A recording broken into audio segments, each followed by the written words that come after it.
আসসালামু আলাইকুম my lovely audience, সবাই কেমন আছেন? আশা করি সবাই অনেক অনেক ভালো আছেন। আলহামদুলিল্লাহ, আল্লাহর অশেষ রহমতে আমিও অনেক অনেক ভালো আছি।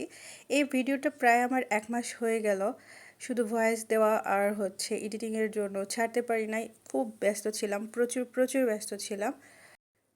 তো সেই দিন গেছিলাম অরোরা ফোরে খেতে। আর আমরা তো আমি একা কোথাও যাই না, আমাদের বড় আপু থাকে আর ফ্লোরে সবাই একসাথে যাই, এই জন্য অনেক অনেক মজা হয়।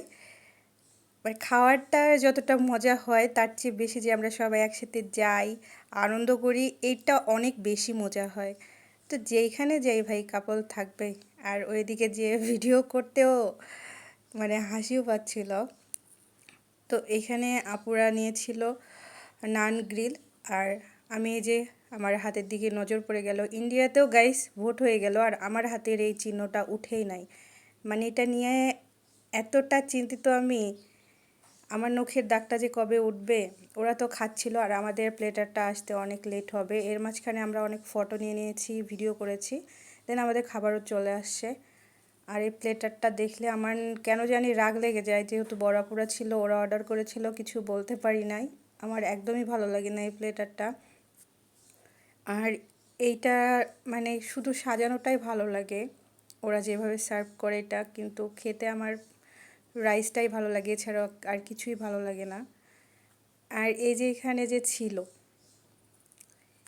এই ভেজিটেবলগুলা, এত সুগার ছিল, যেখানে আমি ঝালখোর, আমি মানে রোজার ঈদেও আমি লাচ্ছা খাই না, মানে চিনি আমার এতটা অপছন্দ।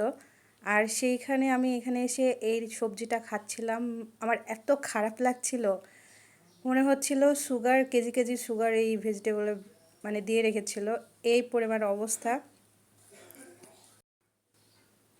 তো যখন অর্ডার করেছে বড়পুরা, কিছু করার নাই, খেতেই হবে, খাওয়া লাগবে।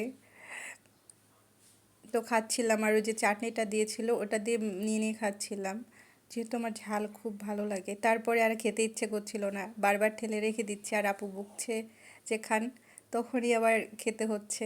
এদিকে আপুদের দুজনের জন্য আবার রাইস দিয়ে গেছিলো, আর আমি শুধু দেখছিলাম আর রেখে দিচ্ছি, আমার খেতে একটু ইচ্ছে করছিল না।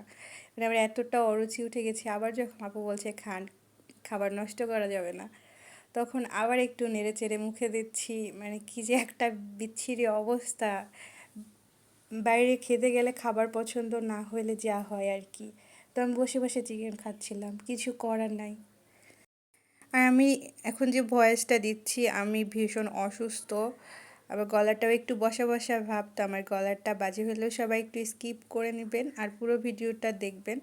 দেন আপু, আমি যেহেতু মিষ্টি খেতে পারছিলাম না, ওটা অনেক সুগার ছিল, তো আমার জন্য ডাল নিয়েছিল, বললো যে আপনি এই ডালটা ঝাল ঝাল আছে, এটা দিয়ে খান। তো আমি যেরকম ঝাল করি সেই হিসাবে ডালটাও ঝাল ছিল না, তারপরেও যাই হোক খাবার নষ্ট করা যাবে না, এই জন্য ডালটা দিয়ে খেয়ে নিয়েছিলাম, আর ওটাও ছিল মোটামুটি। দেন আমার ওই সুগারের জন্য খুব খারাপ লাগছিল, একটা সফট ড্রিঙ্কস নিয়ে নিয়েছিলাম। আর তারপরে তো একটু ঢং করে ভিডিও করছিলাম। অনেকদিন পরে বোরিং ভিডিওটা আপনাদের কেমন লাগলো অবশ্যই জানিয়ে যাবেন গাইস। ভালো থাকবেন, আল্লাহ হাফেজ।